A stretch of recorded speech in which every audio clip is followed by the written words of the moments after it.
Yes, yes, yes.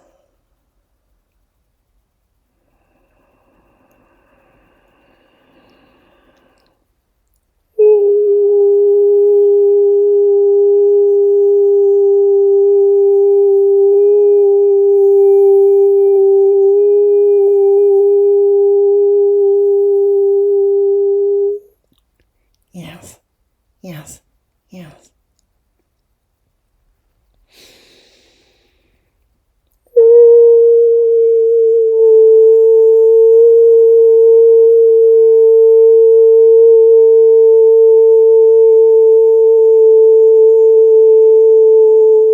Yes, yes, yes.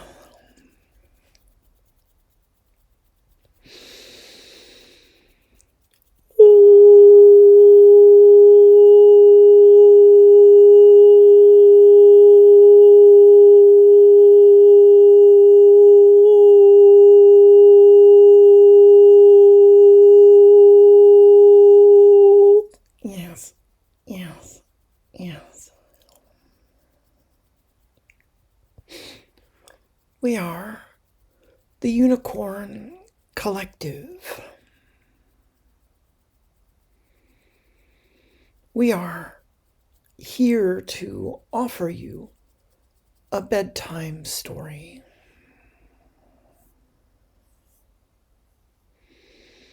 Once upon a time, there were two fairies. They were sisters, in fact.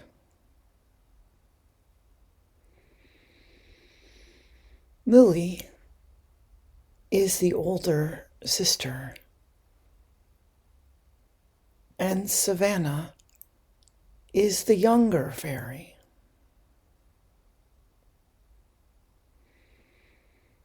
They lived inside the trunk of a tree with their mother, Angela.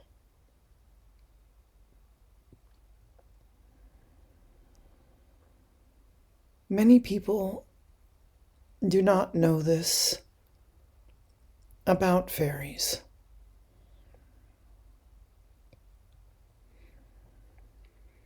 But the truth is that they are quite normal in size.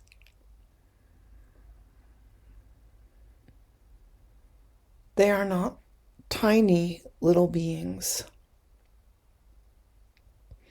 even if they appear to humans as tiny little beings at times so as not to frighten them.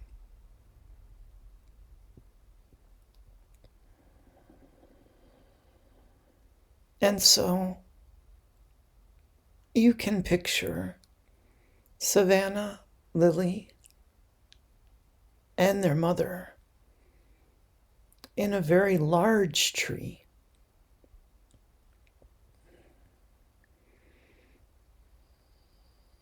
living very normal lives in a thickly wooded magical forest.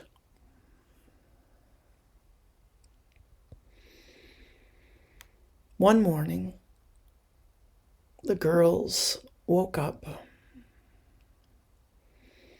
and did their usual playtime activities. They danced, they sang, they flew around the forest.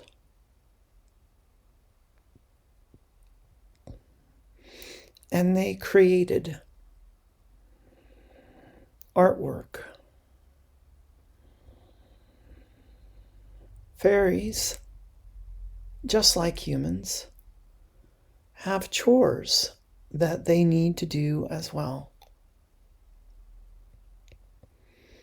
And so at some point after lunch,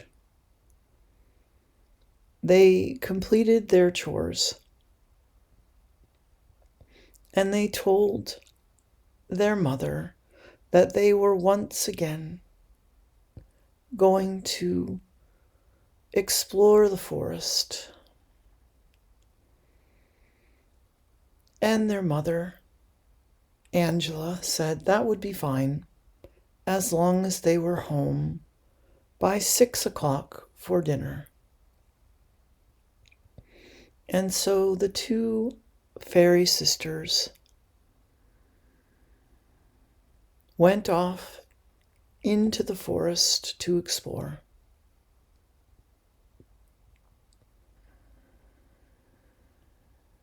Savannah suggested that they explore an area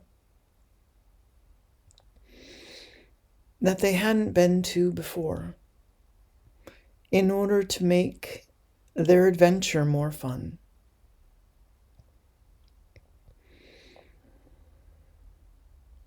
Lily was a little uncertain about exploring the unknown so close to dinner time, but she agreed. And the two went into a part of the forest that was full of vines. And the vines hanging from the trees made it a darker part of the forest, harder for them to see exactly where they were going. But before they knew it, the two sisters were standing in front of a beautiful crystal cave. This crystal cave gave off an energy of magic, wonder, and excitement. And Lily and Savannah just knew that it would be safe to go inside this cave and do some more exploring. And they did.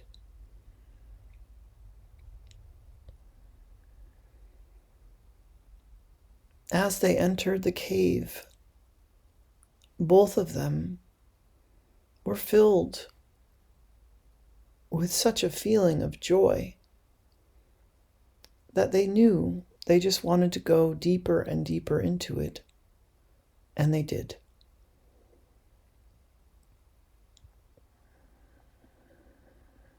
Eventually, the two fairies stumbled upon a beautiful white unicorn with large white wings.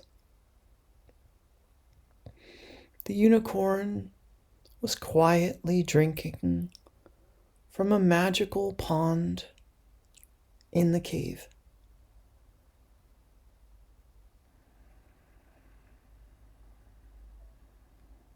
This water was crystal clear, beautiful, and immense in size.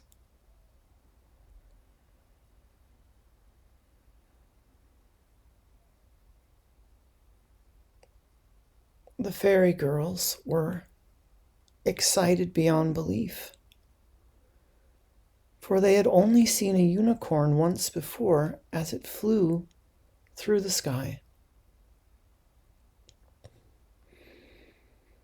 The unicorn, of course, knew they were coming, sensed them, and flew over to their location. This was a very big cave, and one that allowed for a unicorn to fly and for there to be enough water to create a pond.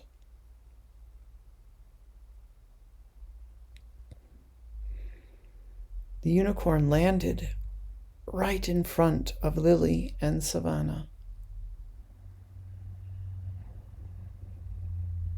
And he welcomed them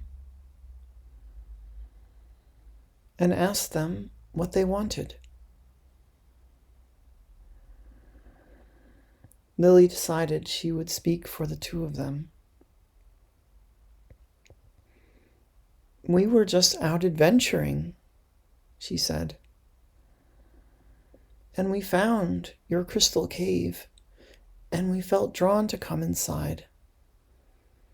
Savannah, grinning ear to ear, just nodded, appreciating that her older sister took charge in this situation because she was overwhelmed.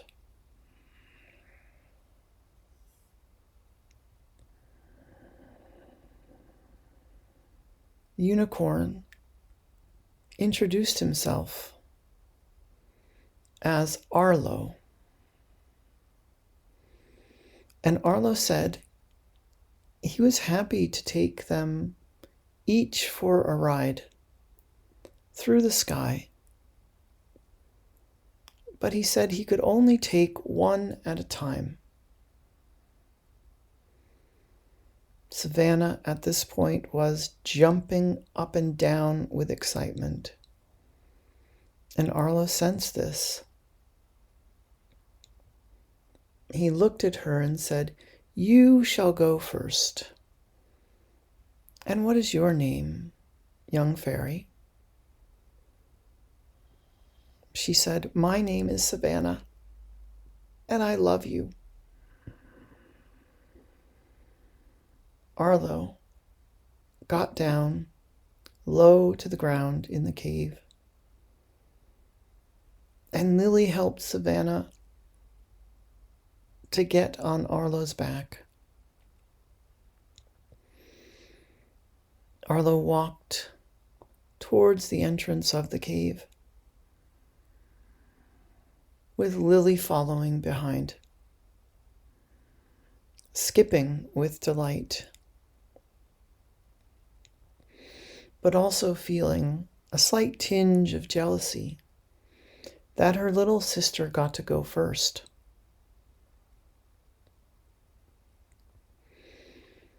Once they reached the forest and had exited the cave, Arlo said to Savannah, "Hold on tight to my horn and think about what you want to be. And magically you will be just that."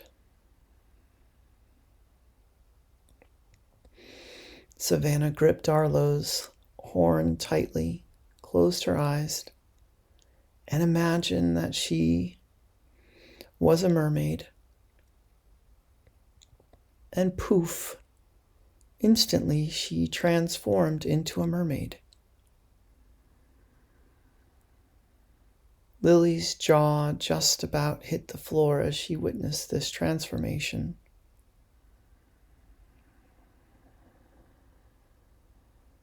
Arlo then began to gallop to get up speed so he could take flight. He spread his wings and began to flap them. They took flight and flew through the sky.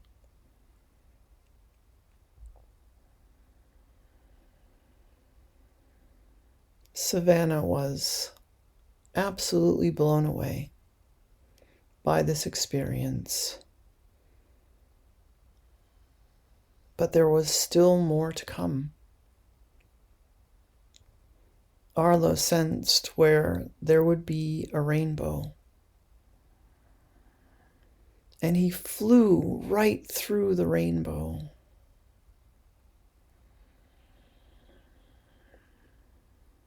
Savannah could hardly believe how beautiful an experience it was to fly on the back of a unicorn in a mermaid's body through a rainbow. But she was, after all, a fairy and believed in the magic of each and every being. Her heart was racing, pounding with excitement, with glee, and her eyes were wide open with wonder as they continued to fly above the forest.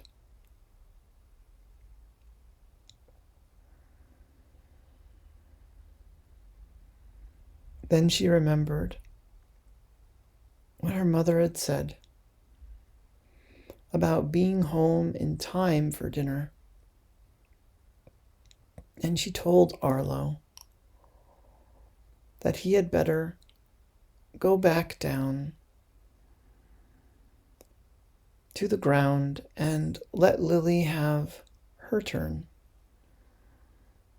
so they could be home in time for dinner. Arlo swooped down back to the forest ground where Lily was eagerly waiting. As soon as Savannah let go of the horn, she turned back into a fairy wearing a pink dress. And she slid off of Arlo's back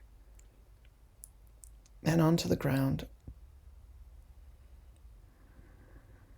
Lily and Savannah exchanged looks of delight and excitement as Arlo got down close to the ground so Lily could climb aboard for her turn.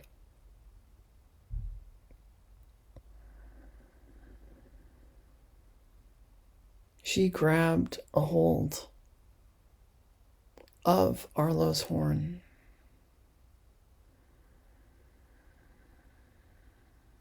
and imagined herself to be a beautiful human princess. And that's what she became. Arlo once again galloped along the forest floor, flapped his wings, and took Lily up into the sky, high above the forest.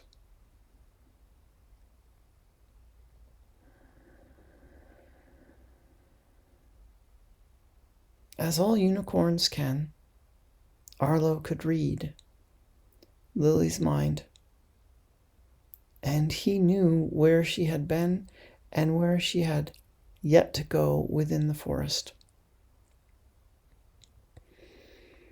He knew that the most magical place that he could take Lily would be a valley where there were 5 waterfalls. And so he took her there. And as she looked down below at the beauty, she squealed with delight. Arlo flew down into the valley and flew behind each waterfall adeptly, with great precision.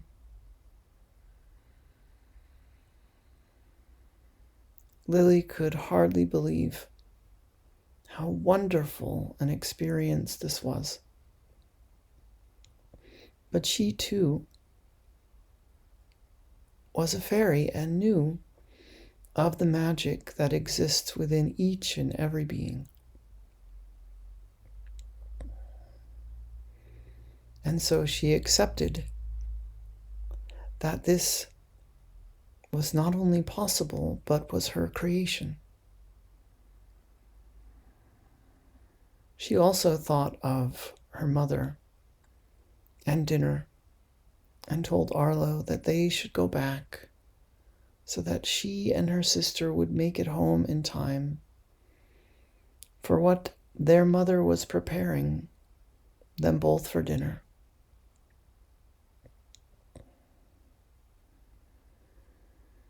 Arlo nodded and flew her all the way back to where Savannah was waiting, still blissed out from her experience, staring up at the sky. And soon she saw Arlo and her sister coming down to the forest floor. Lily slid off of Arlo's back, returning to her fairy form and her beautiful purple dress.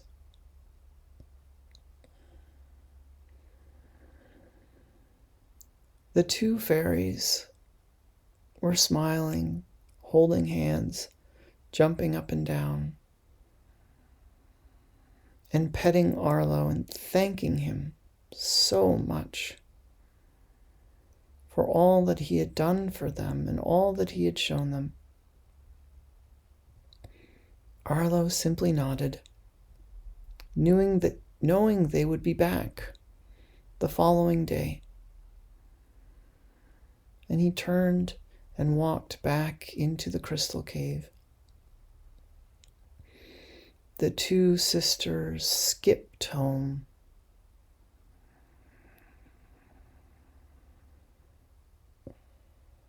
making it home just in time for their dinner. And as they sat down, and Angela poured in their bowls the carrot, beet, and potato soup that she had prepared, they told their mother of the crystal cave of Arlo and of their magical adventures.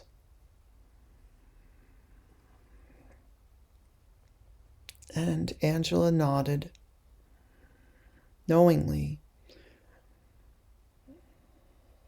And when she did, they exclaimed,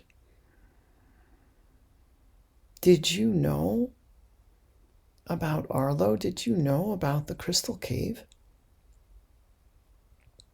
And their mother smiled and said, "Of course I did. And I knew you would find him when you were ready." Immediately, the two fairies began planning their day the next day and how they would get back to the crystal cave and ride Arlo again. Lily said, "This time I must be the one who goes first. It's only fair." And Savannah said, "You know what's not fair? You got to go for a longer time. I could feel it. I felt the amount of time that I was on Arlo's back and the amount of time that you were. And it was clear to me that you got much more time." And the two of them argued about who should go first the next day, about whether it was fair or not for Savannah to get more time on Arlo's back, flying through the sky. And once again, their beautiful mother, the wise fairy, smiled. She sat down after cleaning up the bowls of soup, and she said, "You know, once I had Lily, I felt so much joy. I felt so complete.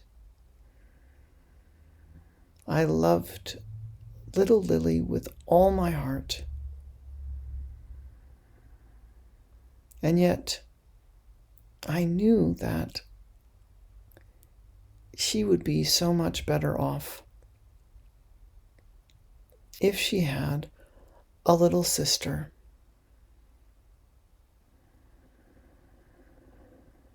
And I knew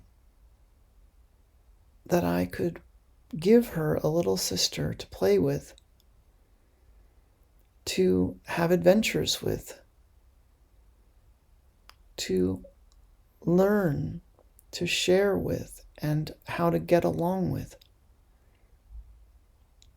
And so, a year later, Savannah was born. And I was so right. My love was not split in any way between the two of you. Lily, you were my first. And Savannah, you were my baby. And I had so much love in my heart for both of you. And I knew that you would enjoy your adventures so much more together, because when one of you was enjoying something, the other would be able to watch and appreciate how much the other was enjoying whatever she was doing. I knew that sometimes one of you would discover something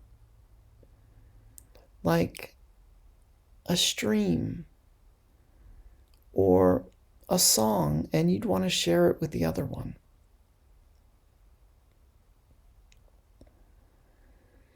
The two fairies listened intently to their mother and understood.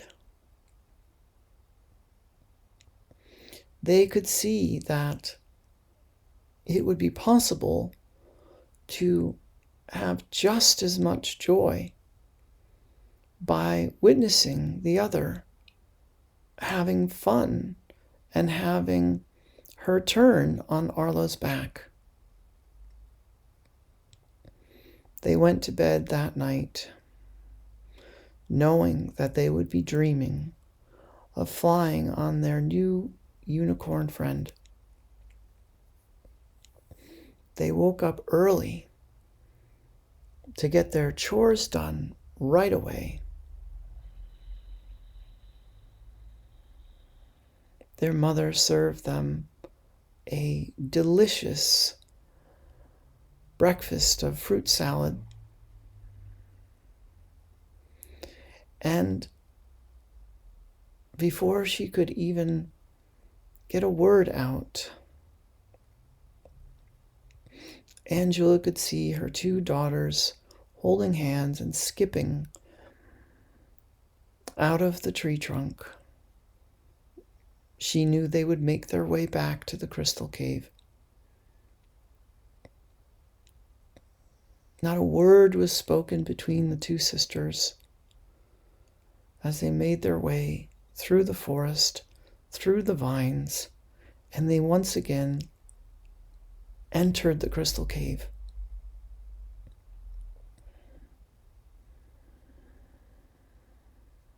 They made their way through the cavernous cave to the wide opening within it. And they saw Arlo in almost the exact same place that they had seen him the previous day. And once again, he was enjoying drinking his water from the beautiful magical pond. He flew over to the fairies, and he looked at each of them knowingly, because, of course, he could read their minds. And he said to them, "Which one of you is going to go first today?" Savannah insisted that Lily go first and that Lily have more time than she got on Arlo's back that day. But Lily insisted that Savannah go first and that Savannah get the most time on Arlo's back. And then they looked at each other and they laughed and laughed. And Arlo was pleased. He nodded. He knew that they had gotten exactly what they needed from their experience the day before. And then Arlo opened his mouth, and out came the sound of 12 singing crystal bowls, the most beautiful sound that the two fairy girls had ever heard.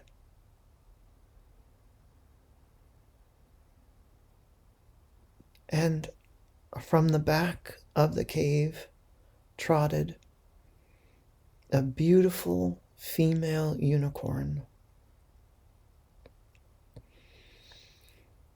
She made her way over to Arlo and the two fairy girls. And when she did, she introduced herself. "Arlo has told me a lot about you," she said. "He knew you would be back, and so did I. I told him that if the two of you could learn to share and could learn to share in each other's joy and excitement, then I would emerge from the back of the cave so that the two of you could ride at the same time."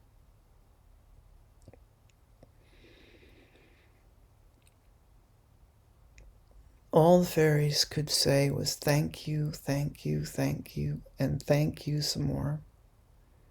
Two unicorns got close to the ground.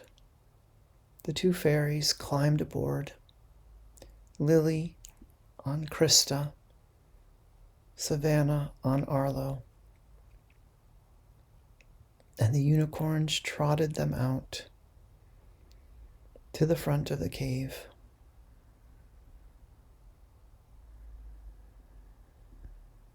Once again, they grabbed onto the unicorn's horns and imagined themselves as magical creatures. Lily wanted to be a Bigfoot, and Savannah wanted to be a dragon.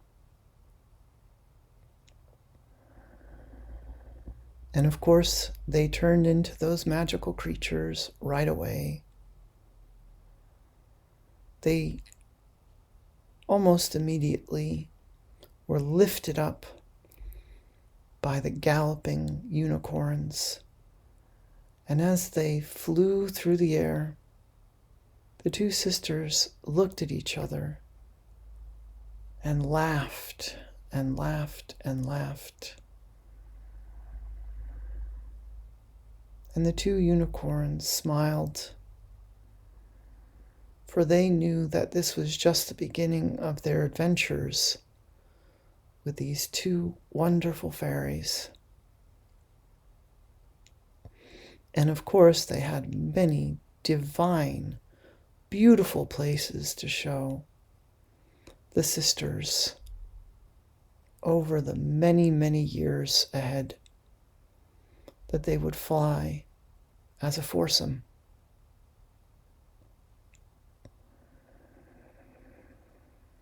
That is the end of this bedtime story. We are the Unicorn Collective, and we love you all. And we hope that you find the story heart-opening and a reminder to each and every one of you that no matter how limited something might seem, there is always more within this infinite universe of ours. Goodbye for now.